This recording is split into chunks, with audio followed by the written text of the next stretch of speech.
سینا دون ولا يؤدي حقه المجتهدون فطر الخلائق بقدرته نشر الرياح برحمته الصلاة والسلام على اشرف الانبیاء والمرسلین خاتم النبیین رحمت للعالمین بالقاسم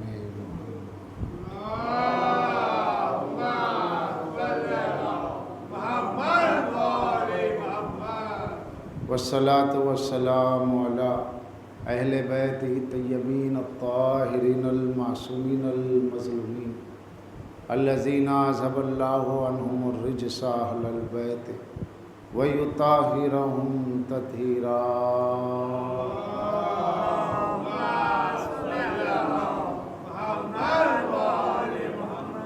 ولعنۃ اللہ علی اعداء مجمعین من الآن الی قیام یوم الدین قال اللہ تعالی بالقرآن بسم اللہ الرحمن الرحیم قل لا اسألکم علیہ اجرا الا المودۃ فی القربى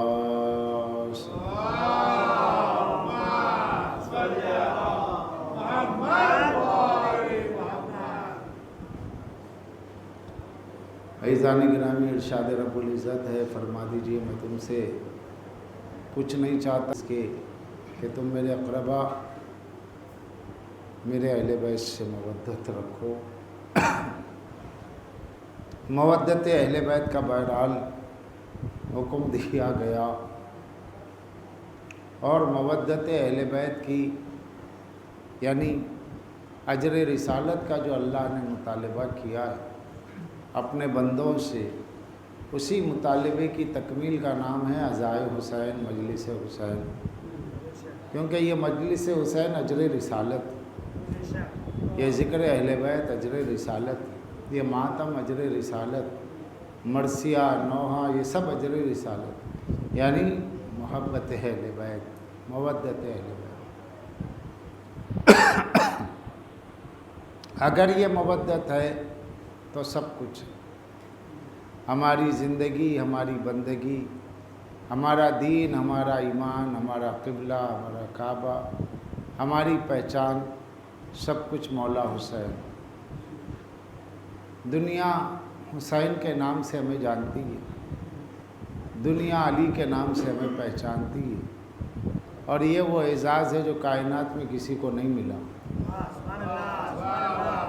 اور جہاں کہیں لفظ شیعہ آیا اس کے ساتھ ہی یہ لکھا ہوا ہے علی کے چاہنے والے، علی کے چاہنے والے کو شیعہ کہتے ہیں۔ اب دعویٰ تو سب کا ہے کہ سب علی کو چاہتے ہیں، مگر شیعہ بس ہم کو کہا گیا۔ دعویٰ تو سبھی کا ہے، کس کا دعویٰ نہیں ہے؟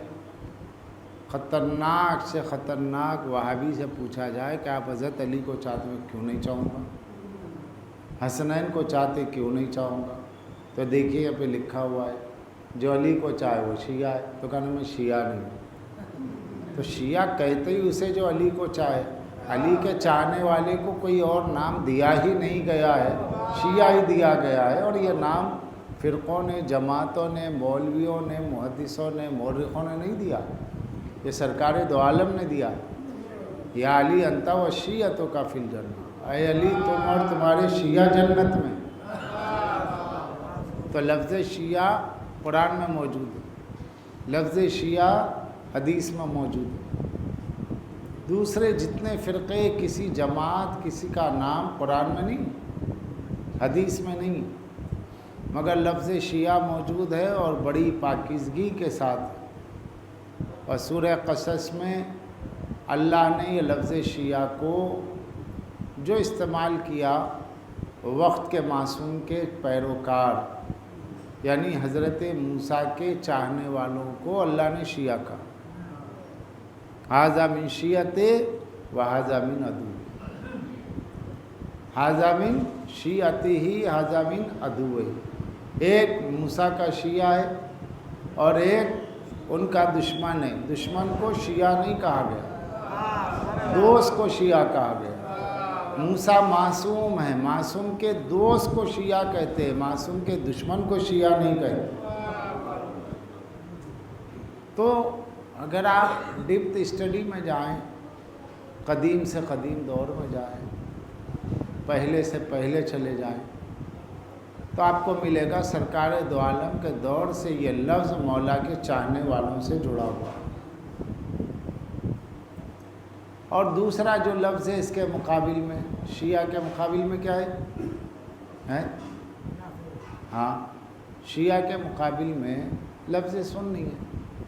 ٹھیک ہے، لوگوں نے اپنی جماعت کا، فرقے کا جو بھی نام رکھا، زبان رسالت مآب پہ نہیں، قرآن میں نہیں،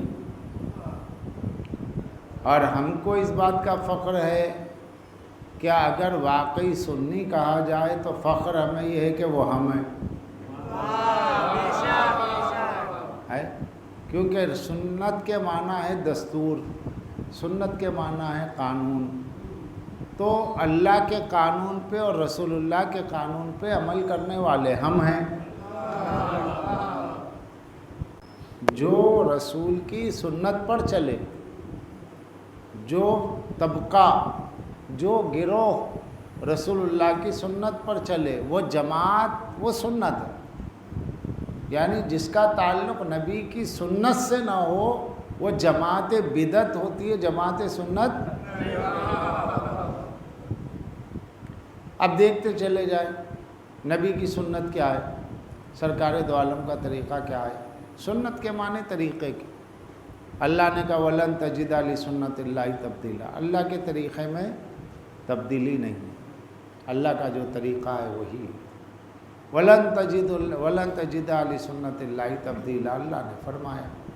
بس پوچھا گیا کہ سرکار کا طریقہ، تو بولے حضور کے طریقے پہ چلنے کا نام سنت ہے۔ الحمدللہ، کتنی اچھی بات ہے، اس میں کوئی برائی ہے؟ سرکار دو عالم کے عمل کو سنت کہتے ہیں، اور اس سنت پہ جو چلے، وہ گروہ جو چلے، اس کو کیا کہتے ہیں؟ سنت والجماعت۔ تو اس اعتبار سے تو ہمیں ہے سرکار دو عالم کا طریقہ کیا ہے؟ حضور نے نمازیں ملا کے پڑھائی، جب تک حضور بقید حیات رہے مدینے میں نمازیں ملا کے پڑھا۔ صحابہ کرام کہتے ہیں سفر میں تھے تب بھی ملائی، حضر میں تھے تب بھی ملائی، چاہے بارش کا موسم ہو چاہے گرما کا، ہمیشہ حضور نمازیں ملا کے پڑھتے تھے۔ تو نمازیں ملا کے پڑھنا ہے نبی کی سنت۔ ارے یہ اکٹھے کیسی پڑھتے؟ حج پہ جاتے تو کیا کرتے؟ اکٹھے ہی پڑھتے۔ حج ہی نہیں ہوتا جب تک کہ ملا کے نماز نہ پڑھے، کیونکہ اللہ کی جو نماز آئی ہے یہ ملانے کے لیے آئی ہے، جدا کرنے نہیں آئی۔ صلوات پڑھ دے محمد والے۔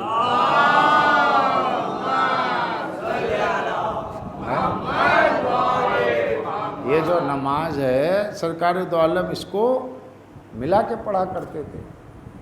تو جب ملا کے پڑھا کرتے تھے تو اس نماز کا الگ الگ کرنا کہاں سے ہوا؟ کیا رسول اللہ کی سنت ہے؟ نہیں۔ شبلی نعمانی، وہ علامہ شاہ ولی اللہ محدث دہلوی لکھتے، شاہ ولی اللہ محدث دہلوی ازالۃ الخفا میں لکھتے۔ اب تو ساری کتابیں مارکیٹ میں PDF میں جب چاہے دیکھو۔ کا سرکار دو عالم کے دور سے لے کے پہلے دور خلافت میں بھی نمازیں ملا کے پڑھی جاتی تھی۔ دوسرا دور آیا تو دوسرے صاحب نے، خلیفہ دوم نے اعلان کیا کہ نمازیں علیحدہ علیحدہ پڑھی جائے، ورنہ میں اس کو سزا دوں گا۔ اب نمازیں الگ ہو گئی، اب نمازیں الگ ہو گئی۔ تو کلمہ کس کا پڑھا جاتا ہے؟ محمد الرسول اللہ۔ طریقہ کس کا اپنایا جاتا ہے؟ جو نہ رسول ہے، نہ نبی ہے، نہ امام ہے، نہ معصوم ہے۔ تو رسول کی سنت کے خلاف جانا بدعت ہے۔ تو جو لوگ بدعت پہ چلتے ہیں ان کو سنت کہنے کا حق نہیں ہے۔ ہماری نمازیں رسول اللہ سے لی، اور جو رسول اللہ کی نماز ہے وہ علی کی نماز ہے، جو علی کی نماز ہے وہ مولا حسن کی، اور جو مولا حسن کی مولا حسین کی تآخر حجت، سب کی نمازیں ایک ہے. کیونکہ ہم نے نمازیں مختلف قبیلے کے لوگوں سے نہیں لی ہے کہ جنہوں نے اسلام قبول کیا، بلکہ ہم نے نمازیں ان سے لی جو پورے سلسلے میں ایک دوسرے کے طریقے کے آئی وٹنس ہیں.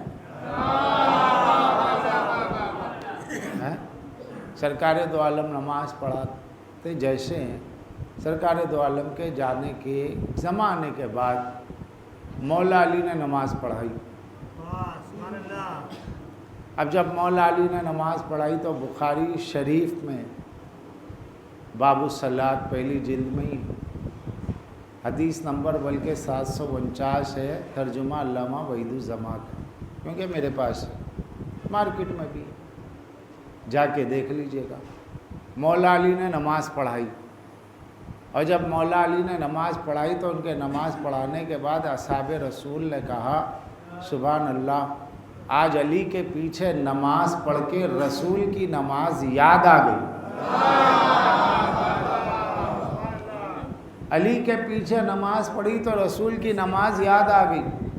تو کیا مطلب ہوا اس کا کہ اب تک جس کے پیچھے پڑھی اس کی نماز رسول کی نماز نہیں تھی، علی کے پیچھے پڑھی تو رسول کی نماز یاد آئی. ویسے ہی سجدہ، ویسے ہی رکوع، ویسے ہی رفع یدین کرنا اور تکبیر پہ سلام کا ختم کرنا.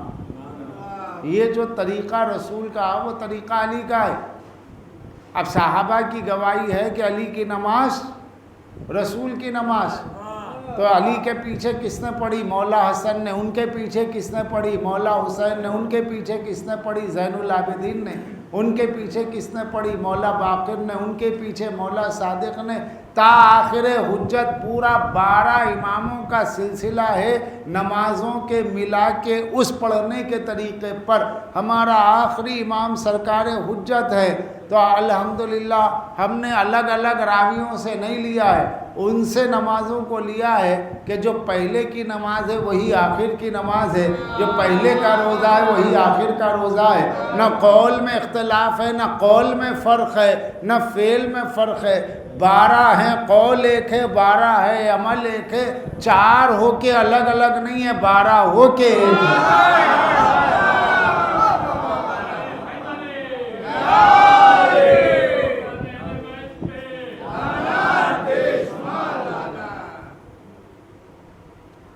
تو غور کیجیے یہ کیا مسئلہ ہے.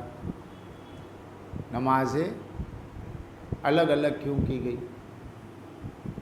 خود ہی کوئی چیپٹر ہے جمع بین الصلاتین، سیاستہ میں چیپٹر ہے. چیپٹر کا نام ہے جمع بین الصلاتین، 2 نمازوں کو جمع کرنا.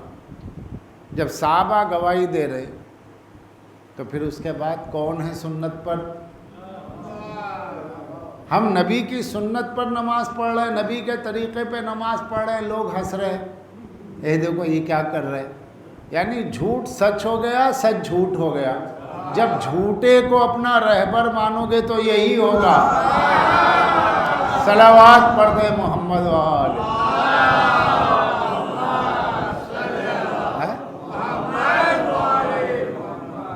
نبی کے سنت، نبی کے طریقے پہ چلنے کا نام، چلنے والوں کو، رسول اللہ کے طریقے سنت پہ چلنے والوں کو کہتے ہیں اہل سنت، یعنی سنت والے. کس کی سنت والے؟ سرکار دو عالم. تو سرکار دو عالم کی سنت پتہ ہوگی. اب آئیے ذرا روزے کی طرف. روزہ رہتے یا نماز پہلے، روزہ بعد میں، افطار بعد میں. لوگوں کے پاس افطار پہلے، نماز بعد میں. اب کون صحیح کون غلط؟ حضرت امام مالک، 4 اماموں میں ایک امام ہے امام مالک. وہ اپنی کتاب جو بخاری سے بھی پہلے کی کتاب الموطا، اس میں وہ رمضان کے چیپٹر میں، روزہ کھولنے کے چیپٹر میں لکھتے ہیں کہ مولا علی علیہ السلام روزہ مغرب کی نماز پڑھنے کے بعد کھولتے تھے. اب رسول اللہ کیا کہہ رہے؟ الحق مع علی، حق علی کے ساتھ. تو جو حق علی کے ساتھ ہے، تو جو علی والے وہ حق والے ہیں، حق پر چلنے والے۔ تو ہم نے روزہ کھولنا کہاں سے سیکھا؟ مولا علی سے۔ ڈکشنری کیا کہہ رہی ہے؟ شیعہ کہتے علی کے چاہنے والوں کو۔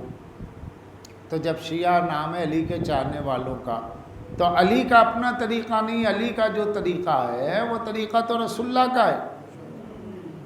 اور جن کو امام مالک کہا جاتا ہے، انہوں نے صاف لکھا ہے کہ یہ تو مولا علی کا طریقہ ہے کہ مغرب کے بعد، تو مولا کے طریقے کو کیوں بدلا گیا؟ جبکہ مولا کے پاس جو کچھ ہے وہ نبی کا دیا ہوا ہے، وہ ان کے وصی ہے، ان کے جانشین ہے، ان کا قول نبی کا قول، ان کا فعل نبی کا فعل، ان کا تو علی کو چھوڑنے سے تو نبوت کا دامن چھوٹ جائے گا۔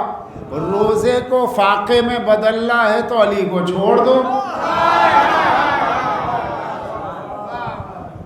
اگر وقت سے پہلے کھلے گا تو کیا ہوگا؟ فاقہ ہو جائے گا۔ فاقے اور جنگ میں فرق ہے نا، فاقے میں اور جہاد میں، جہاد شرائط کے ساتھ ہے اور جنگ لوٹ مار کا نام ہے۔ ایسے ہی فاقہ بھوکے رہو، پیاسے رہو، کیا ثواب ہے، لیکن روزہ اپنے شرائط کے ساتھ ہے۔ اب ذرا حدیث کو قرآن سے دیکھنا ہے، خلاف قرآن ہے تو حدیث نہیں ماننی۔ آؤ ذرا قرآن سے دیکھیں تو اللہ نے کیا کہا؟ کلوا واشربوا حتی تبین لکم الخیط الابیض من الخیط الاسود من الفجر واتموا الصیام الی اللیل۔ کھاؤ پیو یہاں تک کہ رات کی سیاہی سفیدی میں بدلے گی، سحر کا ذکر۔ واتموا الصیام الی اللیل، لیل کا مطلب رات۔ رات کب ہوتی ہے؟ جب سرخی آسمان پہ کی ہٹ جاتی ہے اور سیاہی آ جاتی ہے تو اس کو کہتے ہیں لیل۔ جب تک شفق آسمان پہ سرخی نظر آ رہی ہے تو سورج ابھی موجود ہے، حجاب میں شعاعیں ہیں، وہ شعاؤں کی وجہ سے آسمان لال دکھ رہا ہے۔ جب آسمان لال سرخ نظر نہ آئے اور سیاہی پھیل جائے تو اب اس کو کہتے ہیں لیل۔ تو لیل، اللہ کیا کہہ رہا ہے؟ الی اللیل، اپنے روزے کو رات پہ تمام کرو۔ رات کی ابتدا کا نام ہے مغرب کا وقت، جو سورج غروب ہونے کے بعد ہوتا ہے۔ تو ہمارا کیا نقصان ہوا؟ لوگوں نے ہماری ضد میں چھوڑا تو ہمارا کیا نقصان ہوا؟ ارے پہلے بعد میں کھول رہے، رافضی ہے، شیعہ ہے، کچھ بھی کہہ لو، علی کا طریقہ، نبی کا طریقہ، نبی کی سنت کے آگے کسی کا کوئی طریقہ نہیں۔ تو سنت پہ چلنے والے کون ہیں؟ علی والے۔ علی والوں کا روزہ روزہ ہے، اور جنہوں نے علی کو چھوڑا اور علی والوں کو کافر کہا، ان کا عمل فاقے میں بدل گیا۔ یہ کیا ہے؟ خدا کی دی ہوئی ذلت۔ آپ غور کرتے جائیے، یہ ایک بڑا اندھیر ہے تاریخ کا۔ معاملہ پورا الٹ دیا گیا، معاملہ پورا الٹ دیا گیا، الٹے کو سیدھے کا بورڈ لگا دیا گیا، اور جو سیدھا ہے انہیں الٹا کہا جا رہا۔ وضو کر رہے دیکھو الٹا وضو ہے۔ قرآن کہہ رہا ہے، قرآن کہہ رہا ہے نا، وَامْسَحُوا بِرُءُوسِكُمْ وَأَرْجُلِكُمْ، سر پہ ہاتھ پھیرو، پیر پہ ہاتھ پھیرو، مسح کرو۔ قرآن کہہ رہا ہے۔ قرآن میں مسح کا لفظ وضو میں پیر کے لیے موجود ہے، پھر اس کے بعد میں اندھے بننے کا کیا مطلب ہوا؟ اب ایسے لوگ کہتے قرآن میں علی کے خلافت کا ذکر دکھاؤ، علی کا نام دکھاؤ۔ ہم دکھا دیں گے، ماننے کی گارنٹی کیا ہے؟ ہم دکھا دیں گے، ماننے کی گارنٹی کیا؟ قرآن میں پیروں پہ وضو لکھا ہوا موجود ہے، لیکن آپ اس کا ترجمہ کر رہے ہیں دھو۔ وغسل غسل ہے، غسل یعنی دھونا، ومسا مسا ہے، مسا یعنی ہاتھ پھیرنا، پوچھنا، ہاتھ لگانا، مس کرنا، صاف صاف لفظ ہے، ترجمہ ہی غلط۔ مولانا اشرف علی تھانوی صاحب کا جو ترجمہ ہے قدیم، اس میں انہوں نے پیروں پر ہاتھ پھیرو لکھا، لیکن ان بریکٹ کیا کیا؟ دھو، یعنی ہاتھ پھیرو اللہ کہہ رہا ہے، ان بریکٹ میں اپنی بات۔ یہ بریکٹ کیوں لگایا جا رہا ہے؟ سمجھانا۔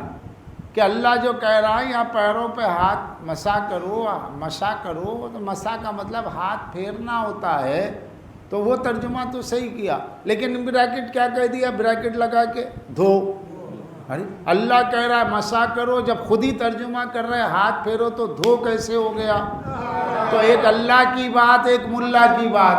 تو جو اللہ کی بات مانے گا وہ علی کا شیعہ ہے، اور جو ملا کی بات مانے گا وہ خسارے میں ہے، نقصان میں ہے، کیونکہ اللہ ایک کہہ رہا، آپ ایک کہہ رہے۔ اب ایسے لوگوں کو حق نہیں ہے یہ کہنے کا کہ قرآن میں علی کی خلافت کا ذکر دکھاؤ، نہ ہم دکھا دیں گے بھائی، قرآن میں موجود ہے، آپ جو بات ہے اسی پہ تو قائم نہیں ہے نا۔ اچھا چلیے بسم اللہ سے شروع کرتے ہیں۔ قرآن میں ہر سورہ کے ساتھ بسم اللہ ہے سوائے سورہ توبہ کی، ہر سورہ کے ساتھ بسم اللہ الرحمن الرحیم۔ تو جب قرآن میں دیکھ کے پڑھتے ہیں تو بسم اللہ پڑھتے ہیں، اور جب نماز میں پڑھتے ہیں تو بسم اللہ چھوڑ دیتے ہیں۔ کہیں بھی نماز ہو رہی ہو مائک پر ٹھہر جائیے، یا کسی بہانے سے چلے جائیے، بیٹھ کے دیکھیے۔ کوئی کہے کہ بھائی نماز نہیں پڑھے، نہیں اب پیر میں درد ہے تھوڑی دیر بعد پڑھو، آپ سنیے۔ کوئی نہیں پڑھتا بسم اللہ، الحمدللہ رب العالمین، بسم اللہ پڑھتے ہی نہیں۔ جب قرآن میں ہر سورے کے آگے بسم اللہ لکھا ہے تو کیا وہ بسم اللہ جزو سورہ ہے کہ نہیں ہے؟ اگر جزو سورہ نہیں ہے تو قرآن میں اضافہ ہے، تو آپ اضافے کے قائل ہو گئے۔ اور اگر قرآن میں اضافہ نہیں ہے، وہ جزو سورہ ہے، تو جب سورہ پڑھتے تو بسم اللہ کیوں نہیں پڑھتے حالت نماز میں؟ یہ طریقہ کیوں بھلا دیا گیا؟ اس کی وجہ کون ہے؟ اس کی وجہ ہے ان کے ماموں۔ پھر کل سے بات جوائنٹ ہو گئی، ماموں جان کا اثر ہے۔ ماموں نے کیا کیا، شام میں مدینے سے کچھ اصحاب آئے، علامہ فخر الدین رازی، اب ان کی اردو ترجمہ بھی آ گیا ہے، جو اردو جاننے والے اردو میں دیکھیں، ورنہ عربی میں تو ہے ہی ہے، کہ مدینے سے لوگ آئے، پتہ چلا اصحاب رسول آئے، نماز کا وقت ہوا، معاویہ نے کہا میں نماز پڑھاؤں گا، صاحب نے کہا بے شک آپ پڑھائیے، آپ کو اس وقت بادشاہ ہیں، حکمراں ہیں، ہم آپ کے مہمان ہیں، آپ کے پیچھے نماز پڑھیں گے۔ اب جو نماز پڑھائی بسم اللہ کھا گیا اور سیدھے شروع ہو گئے الحمدللہ رب العالمین۔ پیچھے صحابہ تھے مدینے کے، انہوں نے کہا سرقتا معاویہ، سرقتا معاویہ، معاویہ تو نے چوری کی، معاویہ تو نے چوری کی۔ جملے کو بدل دوں ذرا ٹیسٹ ہو جائے گا۔ معاویہ نماز میں کہہ رہے ہیں، نماز توڑ کے نہیں کہہ رہے، حالت نماز میں کہہ رہے سرقتا معاویہ، سرقتا معاویہ، معاویہ تو چور ہے، معاویہ تو چور ہے، معاویہ تو نے چوری کی ہے۔ کیا مطلب ہوا؟ حالت نماز میں مصلی پہ رہ کے معاویہ پہ تبرہ پڑھ رہے۔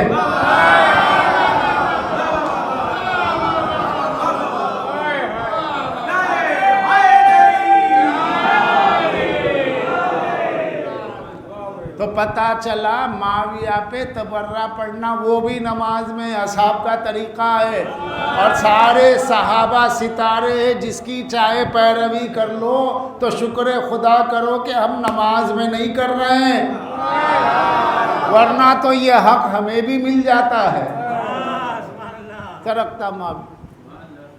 اب پوائنٹ کی بات ہے، ٹیپ کا بند یہ کہ فخر الدین رازی،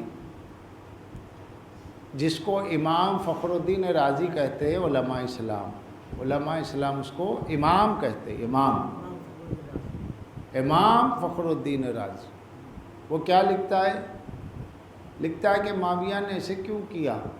وہ سوال بھی قائم خود ہی کرتا، جواب بھی دیتا، کہتا معاویہ نے یہ اس لیے کیا تاکہ علی کے جو آثار ہیں وہ مٹا دیے جائیں، کیونکہ علی نماز میں بسم اللہ باواز بلند کہتے تھے، تو علی کی دشمنی میں اس نے بسم اللہ ہی نہیں کہا تاکہ علی کا طریقہ رائج نہ ہو، اس کا طریقہ رائج ہو جائے۔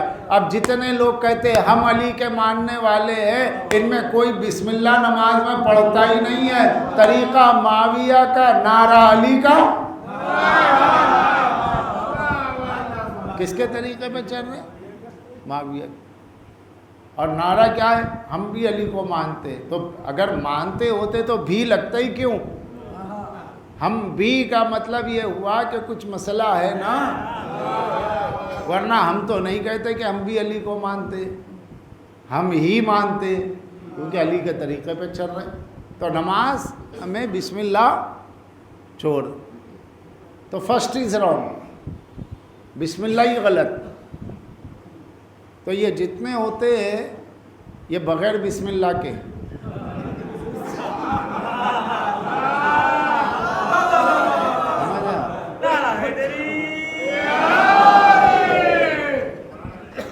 تو ان کی بسم اللہ ہی غلط ہے.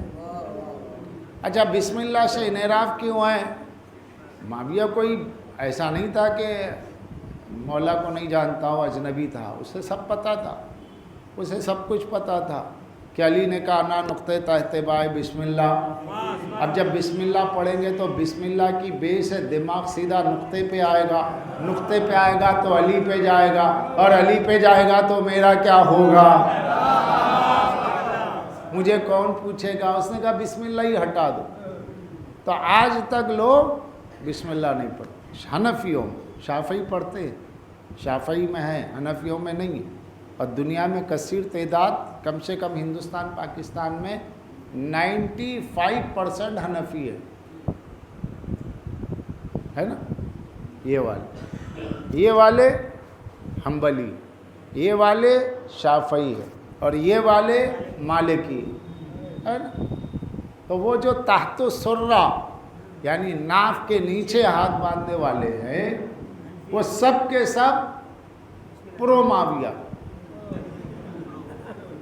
وہ کوئی بسم اللہ اس میں نہیں پڑھتا. اور سب کا دعویٰ کیا ہے؟ ارے حضرت علی کے ہم بھی چاہنے والے ہیں. ارے کیا مرتبہ ہے، تو طریقے پہ چلو نا. ان کا قصیدہ، ان کے فضائل پڑھ کے کیا کرے؟ رسول اللہ نے علی کو مولا اس لیے کہا تاکہ لوگ ان کی اطاعت کرے، ان کے طریقے پر چلے. طریقے پہ چلتے نہیں. طریقہ معاویہ کا اور علی کا بسم اللہ پڑھنا نبی کی سنت. تو علی کو چھوڑنے سے نبی کی سنت چھوٹ گئی، علی کو چھوڑنے سے قرآن کی آیت چھوٹ گئی، علی کو چھوڑنے سے کلام الرحمن چھوٹ گیا، علی کے چھوڑنے سے شیطان ساتھ ہو گیا.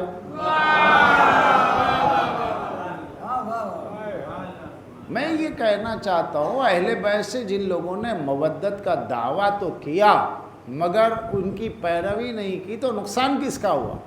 اس امت کا ہوا. بسم اللہ چھوڑ دیں گے تو اللہ کا نقصان ہے، قرآن کا نقصان ہے، مولا علی کا نقصان ہے، اس امت کا نقصان ہے. اب سمجھے آپ 72 میں ایک جنت میں جائے گا، 72 جہنم میں کیوں جائیں گے؟ کہیں نہ کہیں علی سے دامن چھوٹ گیا، اور جہاں چھوٹ گیا وہی ختم ہو گئی. تو نمازیں ملا کے پڑھنے میں سنت پہ عمل ہم کرتے، روزہ افطار کرنے میں نبی کی سنت پہ عمل ہم کرتے، اور بسم اللہ پڑھنے میں نماز میں اس پر عمل ہم کرتے.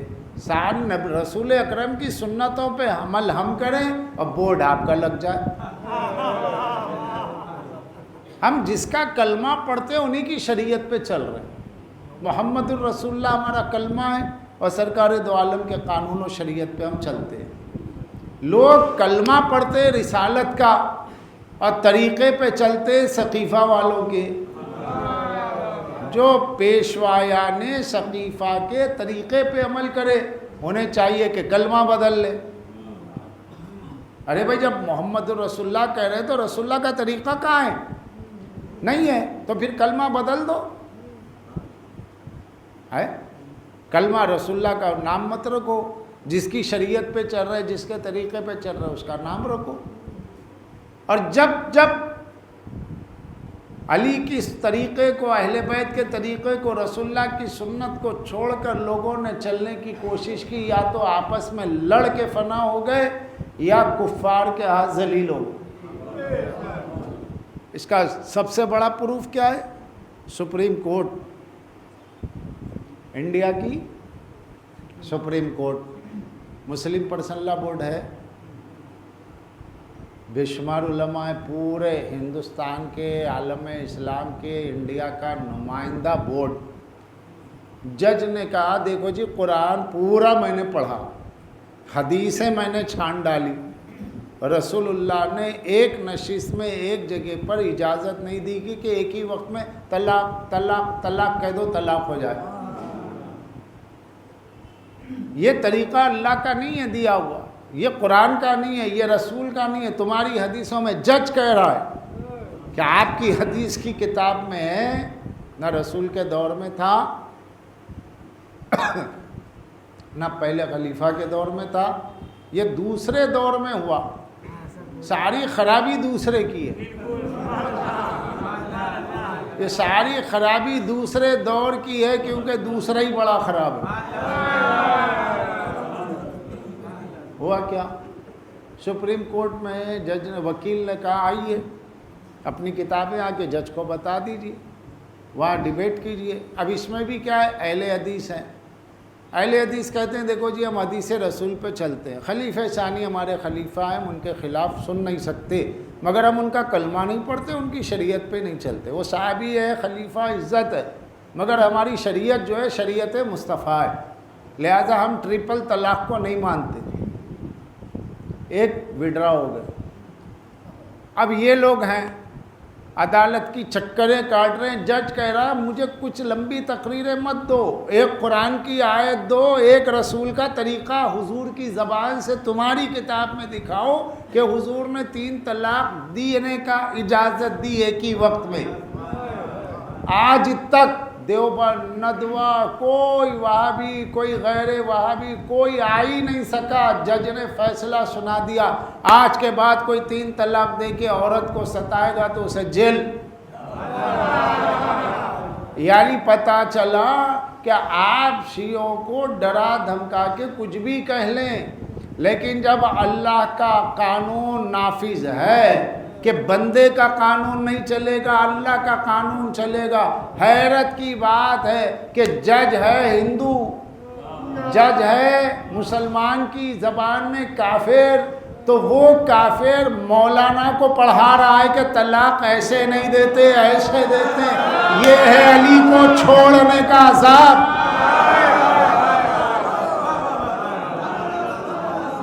صلوات پڑھ دے محمد وآلہ۔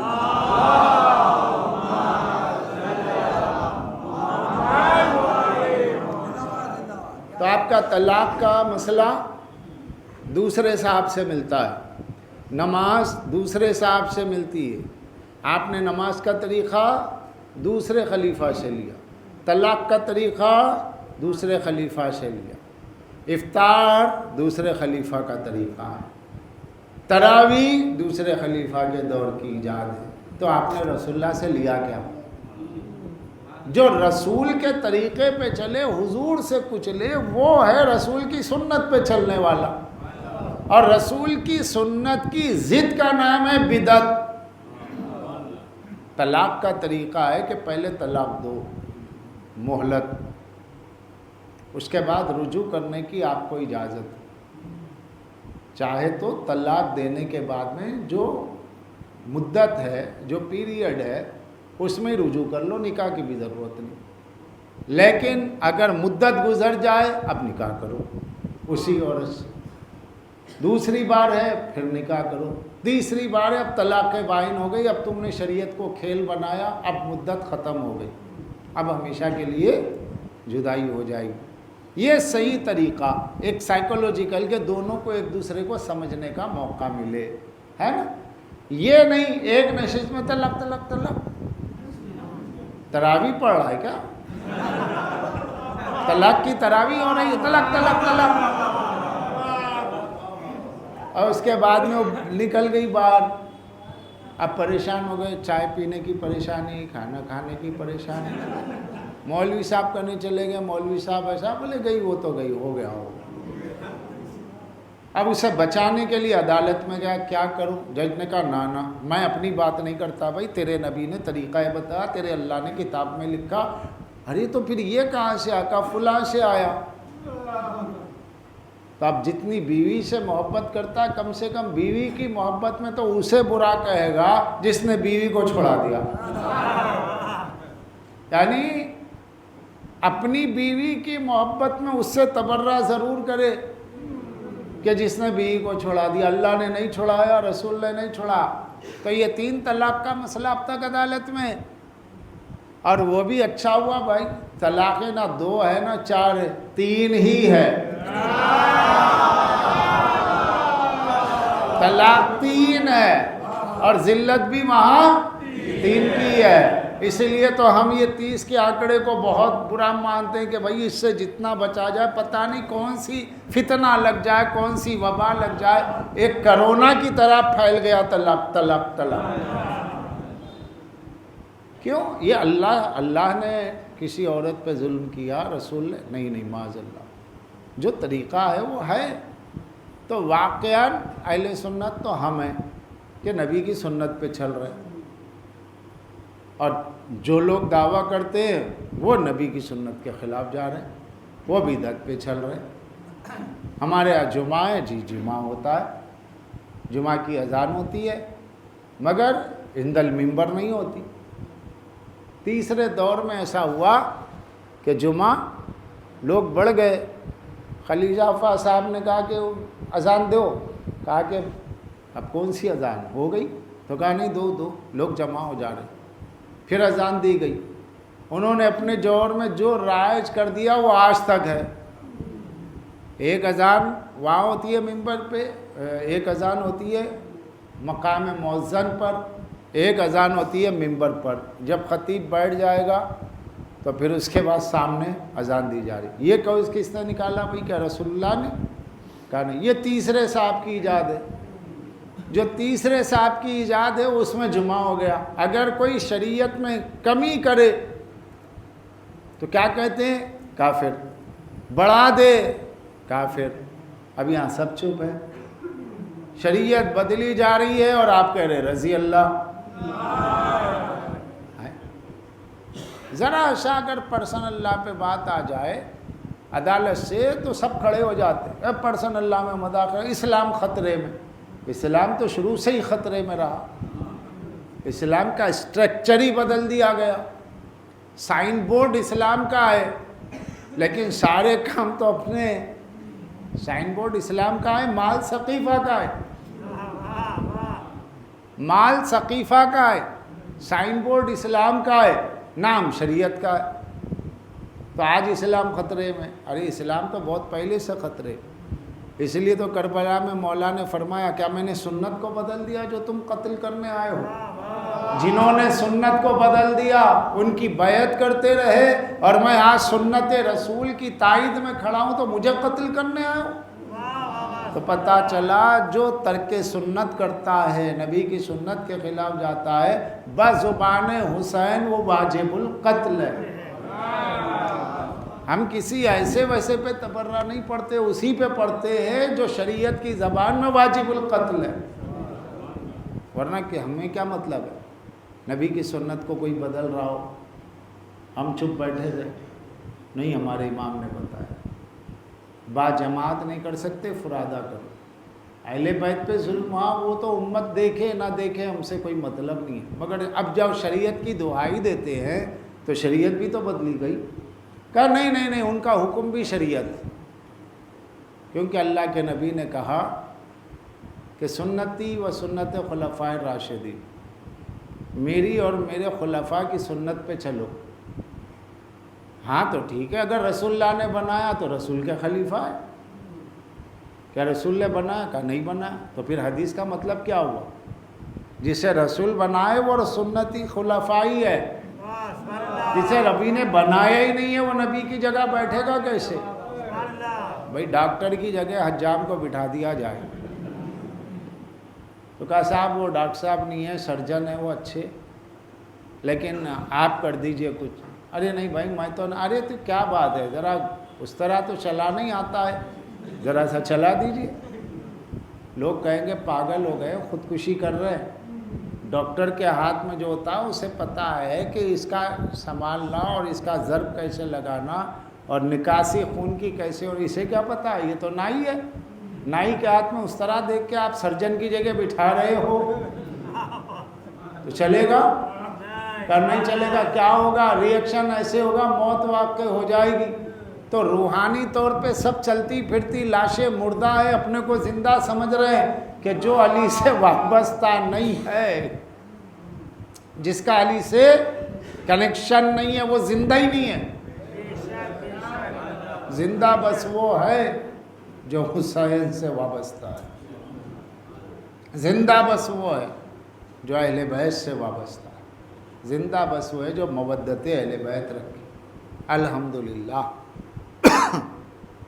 ہماری نمازیں، ہمارا روزہ، ہمارا حج، پتہ نہیں نا احکامات کو بدلنے کی کیا ضرورت.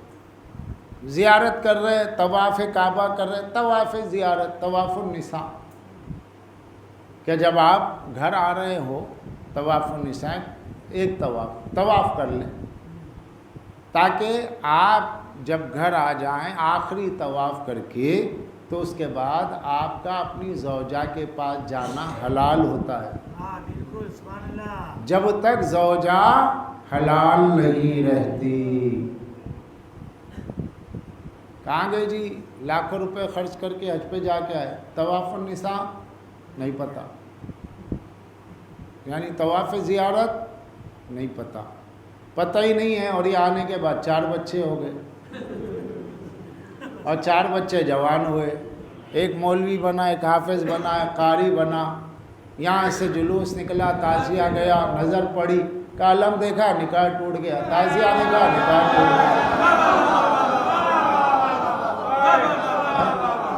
تو یہ جو زبان پہ آتا ہے نا، نکاح ٹوٹ گیا، نکاح ٹوٹ گیا، نکاح ٹوٹ گیا، وہ نکاح ہوا ہی کب تھا؟ جس کا نکاح ہی نہیں ہوا تھا ان کی اولادیں کہہ رہی ہیں یہاں نکاح ٹوٹ جاتا ہے.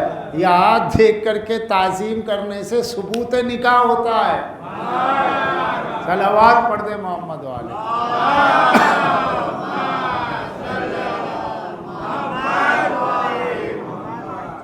یہ میں جو باتیں بتا رہا ہوں آپ کو وتھ پروف، اور یہ اکیڈمک مجلس ہے جو میں پڑھ رہا ہوں، اس میں اگر کوئی ایکٹ کسی پہ لگ رہا ہے، وہ ایکٹ کی ضد پہ ہے تو ہم کیا کریں بھائی؟ سنت کے خلاف جو جائے بدعت ہے، تو رسول کے خلاف اس کی سنت کو جنہوں نے بدل دیا وہ بدعت ہی ہے.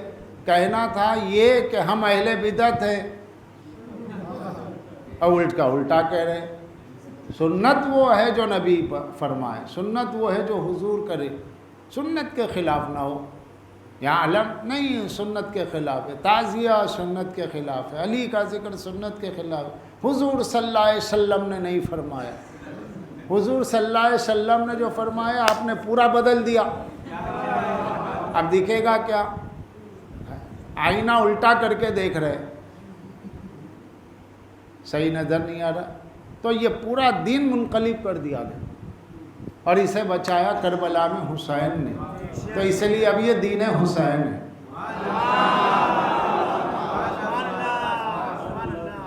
اب یہ دین حسین. تو لوگوں نے طواف زیارت چھوڑ دی، اور پھر ایسے مسئلے ایجاد ہوئے. تاکہ ایک بڑا عجیب مسئلہ یاد آ رہا ہے. بہشتی زیور اتنی موٹی ایک کتاب ہے، اس میں پورے علماء دیوبند نے مسئلے، فقہ ہے، وہ فقہی مسائل ہے. جیسا ہمارے پاس توضیح المسائل ہوتی ہے، ویسا ان کے پاس کتاب کا نام ہے بہشتی زیور، یعنی جو فقہی مسئلے وہ جنت کا زیور ہے. ٹھیک ہے صاحب. کیا ہے اس میں؟ اس میں بچے کے حلالی اور حرامی ہونے کا ایک مسئلہ ہے. کہا کہ دیکھو، اگر کسی شخص کی شادی ہوئی، دلہن مشرق میں، دولہا مغرب میں، یعنی سمجھ لیجئے دبئی میں لڑکی ہے، یہاں لڑکا ہے، شادی ہو گئی، فون پہ ہو گئی. اب وہ کہتے ہیں اگر میاں بیوی یہ دونوں ایک مشرق میں ایک مغرب میں ملے ہی نہیں، اور وہاں بیوی کو بچہ ہو گیا، تو شریعت کیا کہتی ہے؟ تو کہا کہ فقہا یہ کہتے ہیں کہ اسے بیٹا ہی مانا جائے گا، اگرچہ کہ ماں باپ نہ ملے ہوں، جو ماں باپ بنے ہی نہیں، وہ ملے نہ ہو، ملاپ نہیں ہوا، بچہ ہو گیا. تو کہا کہ نہیں، اسی کا بچہ ہے جس کا نکاح ہوا. بولے کیسے؟ تو بولے ایسے کہ وہ مومن کی کرامت ہے. نہیں سمجھے آپ کیا ہے؟ اب لفظ بدل کے کہوں کہ یہ ایک معجزہ ہے. اگر یہ مشرق میں وہ مغرب میں اور اس کے بعد بچہ اس سے ہو جائے ملاپ ہی نہ ہو تو اس کے بعد اولاد ہو جائے تو معجزہ ہے، مومن کی کرامت ہے. تمہیں ایسے معجزے سمجھ میں آتے ہیں، علم کا معجزہ سمجھ میں نہیں آتا، ماتم کا سمجھ میں نہیں آتا، تعزیے کا سمجھ میں نہیں آتا. بڑے عجیب و غریب مسئلے. یعنی پڑھ کے آدمی قال مارکیٹ میں جتنے کرائم ہے وہ سب فقہ میں موجود ہے. اس کو ایک طریقہ دیا ہے، اس کو کہتے ہیں حیلہ شرعی. ہیلا مطلب بہانہ، حیلہ شرعی ایک شرعی بہانہ علماء نے رکھ دیا کہ یہ کر لو ہو جائے گا. گناہ کو نیکی میں بدلنے کی کوشش نہیں. گناہ کتنا ہی کرے آدمی، لیکن ایمان ہوگا تو اس کے اندر آواز آئے گی یار میں نے گناہ کیا.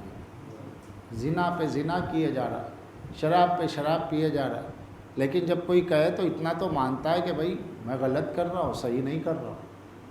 تو جب وہ توبہ کرتا ہے تو قبول اس لیے ہوتی ہے کہ احساس گناہ اس کے اندر تھا. اور اگر یہ احساس ختم ہو جائے، وہ یہ سوچے کہ نہیں اب یوں کروں تو جائز ہے، ایسے کروں تو جائز ہے، تو اللہ اس کٹ حجتی کرنے والے کو پسند نہیں کرتا. اور مولا حسین کی یزید سے جو جنگ تھی وہ کس پہ تھی؟ کہ اس نے حرام محمد کو حلال کیا، حلال محمد کو حرام کیا.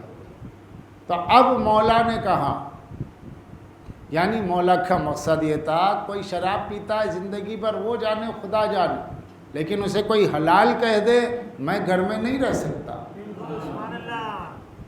حرام کو کوئی حلال کہہ دے، حلال کو کوئی حرام کہہ دے تو پھر حسین کی تلوار بے نیام ہے. تو یہ لڑائی تھی حلال و حرام کی. مومنین اس بات کو یاد رکھیں، زندگی میں گناہ ہوتے نہیں ہوتے نہیں ہیں، مگر کسی گناہ کو حلال نہ سمجھیں، کسی گناہ کو حلال نہ سمجھیں. گناہ کو حلال سمجھتے ہی آدمی یزید ہو جاتا. شفیع المذنبین ہے، گناہ گاروں کی بخشش ہے، مگر وہ شفیع المرتدین نہیں ہے. مرتدوں کی شفاعت نہیں کریں گے. جو کافر ہو جائے اس کی شفاعت نہیں ہے، جو گناہ گار ہے اس کی شفاعت. تو یہ ہمارا سلسلہ مودت جو بنتا ہے کہ اس سلسلہ مودت میں آپ کے پاس قول بھی ہو، آپ کے پاس فعل بھی ہو تب تو صحیح ہے. اور اگر قول ہے آپ کا الگ، نبی کا الگ، فعل ہے آپ کا الگ، نبی کا الگ، تو یہ جو الگ ہو گیا یہ ہے منافقت. یقولون ما لا تفعلون، اللہ نے کہا جو بولتے ہیں وہ کرتے نہیں ہیں، اور رسول نے جو کہا اس کے خلاف کر رہے ہیں.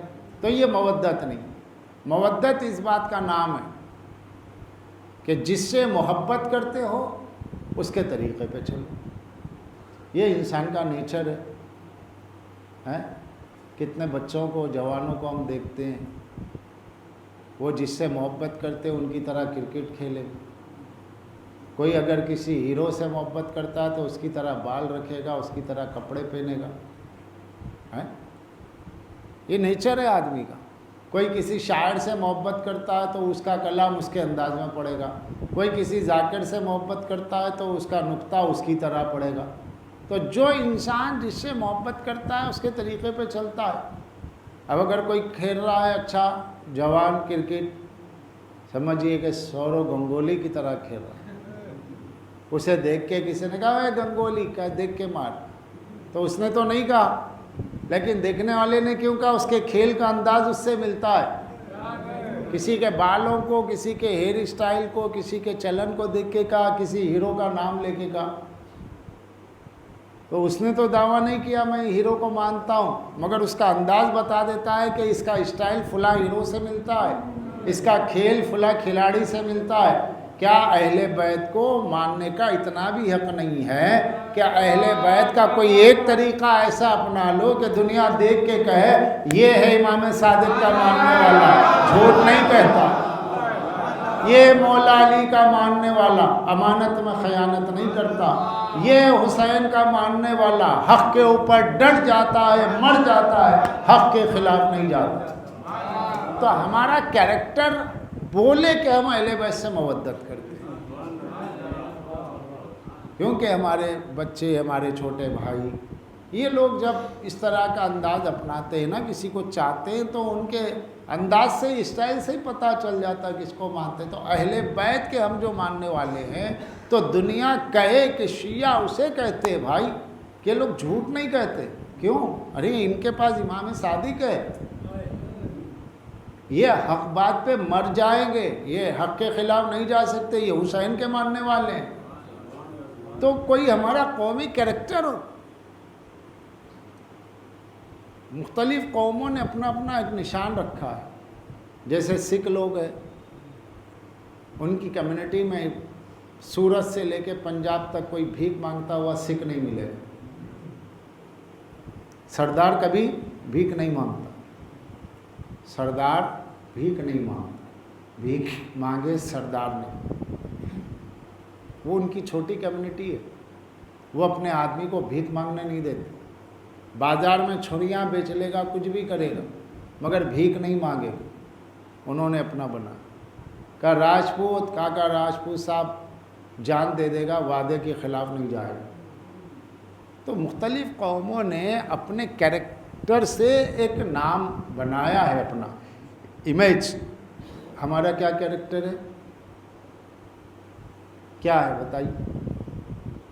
کیریکٹر کے اعتبار سے کچھ بھی نہیں، دنیا میں کس نام سے بھی نہیں جانتی، صرف عزائے حسین کے نام سے جانتی ہے، وہ مولا کی دی ہوئی عزت ہے، ماتم ہے مولا کی دی ہوئی عزت ہے، ممبر ہے مولا کی دی ہوئی عزت ہے۔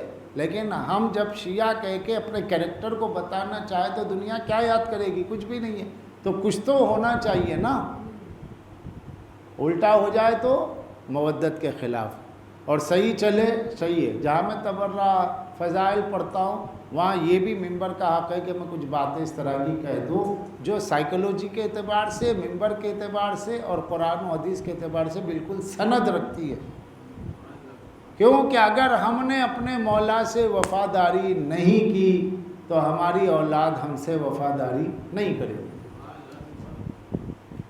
جس کے نام پہ ہم کو عزت مل رہی ہے، ہمارا کوئی منسٹر نہیں، ہمارا کوئی ایم پی نہیں، ہمارا کوئی کچھ بھی نہیں، لیکن کس شان سے عزاداری ہم کر رہے ہیں، گیدرنگ ہو رہی ہے، جلوس نکل رہے ہیں۔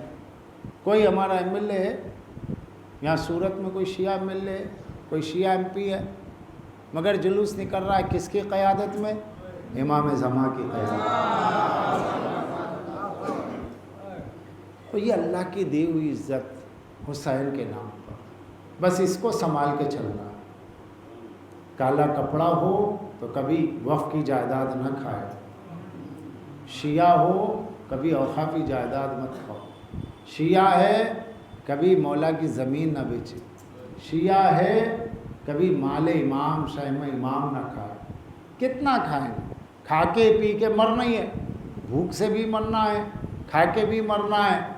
بھوک سے مریں گے پوچھ نہیں ہوگی کسی کا، کھا کے مریں گے پوچھ ہوگی۔ ہمارا اور غیر کا جھگڑا ہی ہے کہ اپنا کھاؤ، اہل بیت کا مت کھاؤ۔ تو اہل بیت کا اگر کھا لے گا اس کی شفاعت نہیں ہوگی۔ اور پھر یہ جو مجلسیں ہم کرتے ہیں تو یہ مجلسیں آج تو پھولوں کی سیج پہ، قالینوں پہ ہو رہی، لیکن ابھی اسی دور میں آپ دیکھیں افغانستان میں کیا مجلس کرنا آسان ہے؟ کیا ڈیرہ اسماعیل غازی خان پاکستان میں مجلس کرنا آسان ہے؟ کیا پارا چنار میں مجلس کرنا آسان ہے؟ ایسے ہی مجلس ہوتی ہے، پتہ نہیں کہاں بم بلسٹ ہو جائے، پوری چیکنگ لگی ہوئی رہتی، پتہ نہیں چلتا۔ کوئی آیا کسی نے ممبر پہ گولی مار دی، کسی نے بم بلاسٹ کر لیا، اور پھر دوسرے دن مجلس ہو رہی۔ ان کے حوصلوں کو سلام۔ وہ لوگ بھی اپنی اعلان حق کے سلسلے میں، اقدام حق میں اتنا مضبوط ہیں کہ دشمن کے میگزین خالی ہو گئے بم ختم ہو گئے، ہاتھ شل ہو گئے، مگر ماتم کے لیے ہاتھ نہیں رکا، جلوس کے لیے ہاتھ نہیں رکا۔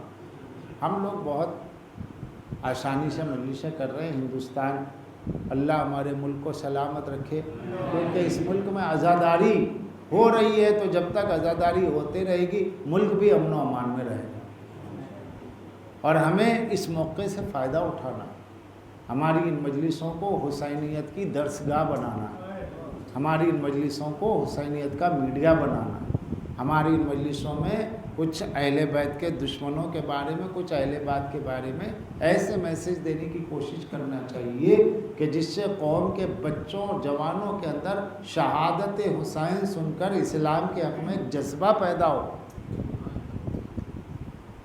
اور کربلا وہ درسگاہ جہاں سے سب کچھ ملتا ہے، جذبہ شہادت بھی آپ کو ملتا ہے، درس انسانیت بھی آپ کو ملتا ہے، اور پھر اللہ کی رضا پہ راضی ہو۔ آج ہم چند مشکلات میں گر جاتے ہیں تو نماز میں دل نہیں لگتا۔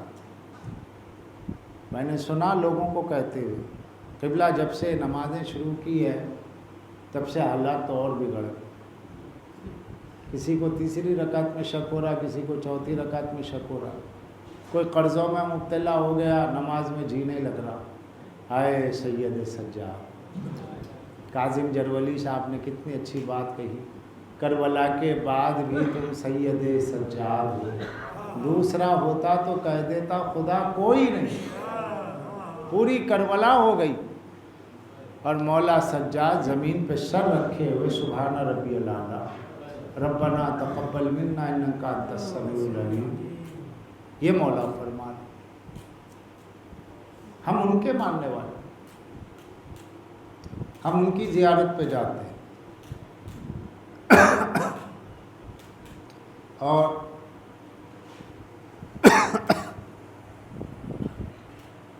مولا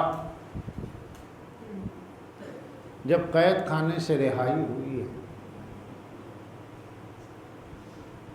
شاید میں پڑھ چکا ہوں یا نہیں پڑھا یاد نہیں آ رہا، کہ جب رہائی ہوئی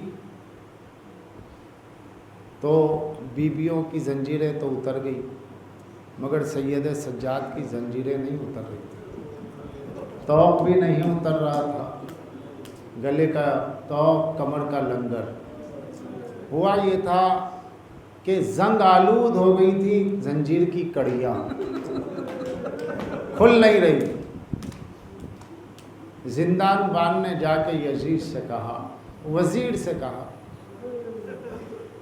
کہ وہ جو قیدی ہے بڑا نمازی، بڑا عبادت گزار، اور اللہ کی راہ میں رات بھر اللہ کی بارگاہ میں رونے والا، ایسا عبادت گزار قیدی نہیں دیکھا، لیکن اس کی زنجیریں نہیں کھلتی، سب میں زنگ آ گیا۔ تو وزیر نے کہا کہ کیا کرنا ہوگا، کہا لوہار کو بلائیے۔ لوہار کو بلایا گیا، لوہار کو بلایا گیا، لوہار آیا، اس نے دیکھا، کہا کہ اس میں تو اتنا زنگ آ گیا ہے کہ کیلی ہر کڑی پہ رکھنی ہوگی اور اس پہ ہتھوڑا مارنا ہوگا، اور بغیر اس کے کھلے گی نہیں۔ یزید نے کہا جیسے تیسے آزاد کر، کیونکہ میں نہیں چاہتا کہ یہ قیدی یہاں رہے، کہیں انقلاب نہ برپا ہو جائے۔ اس نے کہا قیدی میں معذرت چاہتا ہوں، کیونکہ میرے پاس کچھ اور ہنر نہیں ہے، ان کڑیوں کو کھولنے کے لیے اس پہ کیل رکھ کر کے ہتھوڑے مارنے ہوں گے، اس کے لیے تمہیں اس تخت پہ لیٹنا ہوگا۔ سخت تخت پہ مولا لیٹ گئے، اور اس کے بعد اس نے گردن کی طوق پر کیلی رکھ کے جیسے ہی ہتھوڑی مارنا شروع کیا، سید سجاد نے آواز دی، یا بتا وَأَمَّهُ عَبَّاسًا وَأَخَاهُ أَكْبَرًا۔ بیویاں دیکھ کے رونے لگی، پچھاڑے کھانے لگی، ہائے سجاد، راستے کے ترے تازیانے اور یہاں پر ہتھوڑے، گلے کا طوق بڑی مشکل سے کھلا۔ اس کے بعد میں لوہار نے کہا بس ذری دیر کی تکلیف ہے، برداشت کر لیجئے، پھر آپ اپنے وطن جائیں گے۔ کہا اب کیا کرنے والا ہے؟ کہا کہ آپ کے کمر بند پہ جو لنگر لگا ہے، جو پیروں میں بیڑیا ہے، اس کمر بند کو کھولنے کے لیے مجھے ہتھوڑی چلانی ہوگی۔ امام نے کہا تو ہتھوڑی چلا۔ ایک مرتبہ ہتھوڑے مارے گئے۔ مولا نے یاد کیا بابا آپ کے جسم پہ گھوڑے دوڑائے گئے، میرے جسم پہ ہتھوڑے مارے جا رہے۔ اللہ اکبر۔ قیامت کی منزل ہے۔ اور جب سید سجاد تخت پر سے اٹھے، بیویوں نے سنبھالا۔ قیدی کو دیکھ کر، سجاد کو دیکھ کر کے لوہار بہت رویا۔ وزیروں نے کہا تو کیوں رو رہا ہے؟ کہا کہ میں نے زندگی میں ایسا قیدی نہیں دیکھا جس کے جسم پہ اعضائے سجدہ پہ نمازوں کے گٹھے ہیں، اور جب میں ہتھوڑا مار رہا ہوں روتا بھی جاتا ہے، اللہ کی تسبیح بھی کرتا جاتا ہے، اور میں نے اس قیدی میں ایسی خوشبو دیکھی، ایسا لگتا تھا جیسے جنت کی خوشبو آ رہی ہے۔ قیامت کی منزل تھی، اور جب بیویاں لے کر کے چلی ہیں، قید خانے کے سامنے آئے، اور ایک مرتبہ کا پھوپھی اماں ذرا سا میں سر جھکا کے دیکھ لوں۔ سر جھکایا، زندان میں جھانکا، کہا سکینہ میری بہن خدا حافظ، ارے تیری بڑی تمنا تھی سجاد بھیا مجھے مدینہ لے چلو، آج میں جا رہا ہوں کربلا، لیکن آئے میری بہن پیوند زندان شام، میرا بھائی اصغر کربلا میں، میرا بابا بے گور۔